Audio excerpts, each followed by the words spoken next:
সন্ত্রাসী, উগ্রবাদী, জঙ্গিবাদী, হিন্দুত্ববাদীদের যে হামলা হচ্ছে, আল্লাহ ভারতের মুসলমানদেরকে আপনি সাহায্য করুন। আয় আল্লাহ, ভারতকে আল্লাহ মুসলমানদের রাষ্ট্র, আল্লাহ ভারতকে মুসলমানদের হাতে বিজয় হিসাবে দান করেন। আয় আল্লাহ, আমাদের বাংলাদেশকে আল্লাহ আপনি শান্তিপূর্ণ একটি দেশ হিসাবে কবুল মঞ্জুর করে নেন। আয় আল্লাহ, দেশে ইসলামী হুকুমত প্রতিষ্ঠা করে আয় আল্লাহ বাংলাদেশের মুসলমানদের পক্ষ থেকে আয় আল্লাহ সারা দুনিয়ার মুসলমানদের সাহায্যে এগিয়ে যাওয়ার তৌফিক দান করেন। আসসালাতু ওয়াসসালামু আলা সাইয়্যিদিল মুরসালিন আমিন বিরহমাতিকা ইয়া আরহামার রাহিমিন।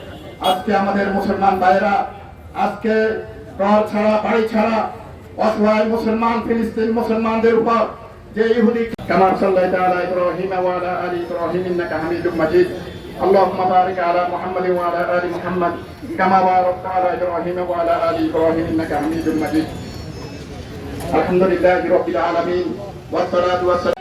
সারা দেশে যে প্রতিবাদী আন্দোলন গড়ে তুলছে, এই প্রতিবাদ শুধু ইসলামী আন্দোলন বাংলাদেশের নয়, এই প্রতিবাদ 16 কোটি মুসলমানদের প্রতিবাদ। আজকের বিক্ষোভ মিছিল থেকে শাসক গোষ্ঠীর পক্ষ থেকে, মুসলমান নেতৃত্বের পক্ষ থেকে এই ইহুদিবাদী সন্ত্রাসী রাষ্ট্র ইসরায়েলের বিরুদ্ধে সশস্ত্র যুদ্ধের ঘোষণা করতে হবে। মুসলমান আজকে মুসলমানরা মনে হয় যেন একেবারে অসহায়। মুসলমানদের আন্দোলন, বিক্ষোভ মিছিল, বিবৃতি আর প্রতিবাদের মাধ্যমে এই স্বৈরাচার সন্ত্রাসী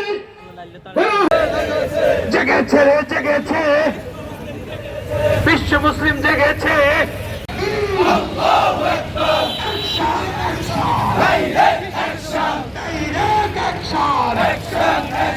মুসলমানের অ্যাকশন, ডাইরেক্ট অ্যাকশন, নেতা নয় নীতি চাই।